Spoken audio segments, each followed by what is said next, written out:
मुरादाबाद से इस वक्त की बड़ी खबर, एसडीएम घनश्याम वर्मा को सस्पेंड कर दिया गया है। फर्नीचर शोरूम मालिक से 2.5 लाख का फर्नीचर लिया था। 2.5 लाख से ज्यादा की ये रकम थी जिसका फर्नीचर लिया गया। पेमेंट मांगने पर कारोबारी के घर बुलडोजर चलवा दिया था। मुरादाबाद के बिलारी तहसील में तैनात थे घनश्याम वर्मा, जिन पर यह कार्रवाई हुई है।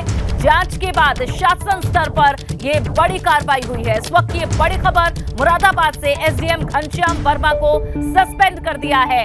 उन पर आरोप, फर्नीचर शोरूम मालिक से 2,67,000 का फर्नीचर लिया, लेकिन पेमेंट मांगने पर कारोबारी के घर पर बुलडोजर चलवा दिया गया। मुरादाबाद के बिलारी तहसील में तैनात थे घनश्याम वर्मा। जांच के बाद शासन स्तर पर यह बड़ी कार्रवाई की गई है। और ज्यादा जानकारी देंगे हमारे संवाददाता उबैदुर रहमान। उबैदुर, बताएं कि आखिर किस तरह से जांच में क्या कुछ तथ्य सामने आए थे?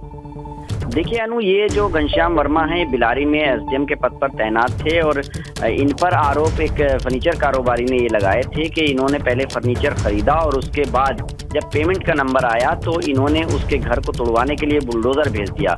और उसके पास जो सीसीटीवी कैमरों के फुटेज थे उसके आधार पर उसने जो मुरादाबाद के कमिश्नर हैं अनंजय कुमार सिंह, उनसे शिकायत की थी। उन्होंने डीएम मुरादाबाद को जांच सौंपी और जांच के बाद इनको पहले अटैच कर दिया गया था, लाइन हाजिर कर दिया गया था मुख्यालय से। और उसके बाद जो जांच रिपोर्ट एडीएम फाइनेंस ने की थी, उसके बाद सब गवाहों के और सब सबूत के बाद जो रिपोर्ट लखनऊ गई थी, तो अब जानकारी ये आई है कि लखनऊ से शासन स्तर से कार्रवाई हुई है और इनको जो एसडीएम है इनको सस्पेंड कर दिया है। दरअसल ये इन पर आरोप ये था कि जो फर्नीचर कारोबारी है उससे पहले खुद खरीदा इन्होंने फर्नीचर और फिर इनकी बेटी है जो डिप्टी जेलर हैं हरदोई में, उन आरोप है कि उनके लिए भी खरीदा गया और उसके बाद उनके खिलाफ एक झूठी शिकायत कराई गई और उसके बाद जांच के नाम पर उनको नोटिस भेजा गया और उसमें भी ये पालन नहीं किया गया नियमों का और 3 दिन के अंदर इनको उसके घर पर जो है बुलडोजर भेज दिया गया था। आला अधिकारियों को जब इसकी जानकारी हुई तो पूरे मामले में एक्शन शुरू हुआ और जांच हुई तो जांच में जो आरोप लगाए सही पाए गए और उसके बाद शासन स्तर से ये कार्रवाई हुई है। बिल्कुल चल रही थी बुलडोजर की, उस पर भी कहीं ना कहीं दाग लग रहा था, धब्बा लग रहा था कि अधिकारी अपने फायदे के लिए इस तरह से बुलडोजर का इस्तेमाल कर रहे हैं। तो ये एक बड़ी कार्रवाई हुई है।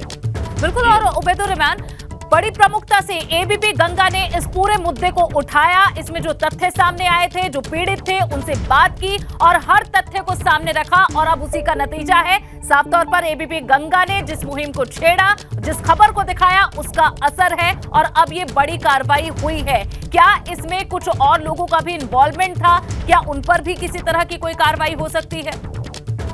देखिए अनु, मैं आपको बता दूं कि एबीपी गंगा ने इस खबर को प्रमुखता से दिखाया था और जो पीड़ित फर्नीचर कारोबारी है उससे भी हमने बात की थी और जो एसडीएम है इनसे भी बात की गई थी, आला अधिकारियों से बात की गई थी। और अभी क्योंकि पहली कार्रवाई एसडीएम पर हुई है क्योंकि एसडीएम एक पद पर बैठे हैं और उसके बाद उन्होंने जिस तरह से अपने पद का दुरुपयोग किया, बुलडोजर को भेजा और उसके बाद जो फजीहत हुई, तो पहली कार्रवाई जो है एसडीएम पर हो चुकी है। अभी क्योंकि इनकी बेटी का भी नाम आया था, उसमें अलग से जांच चल रही है। उसके अलावा जो भी कार्रवाई होगी वो शासन स्तर से और या जिलाधिकारी मुरादाबाद के स्तर से अभी बाकी है, लेकिन बड़ी कार्रवाई मुख्य रूप से जो एसडीएम है घनश्याम वर्मा उन पर हो चुकी है। वो उनको सस्पेंड कर दिया है शासन से और इसके बाद अभी जो जांच में जो भी बिंदु आ रहे हैं या जो आरोप लगाए गए थे जिन जिन लोगों पर, उनकी पर भी कार्रवाई होना स्वाभाविक है। ठीक, शुक्रिया इस पूरी जानकारी के लिए उबैदुर रहमान।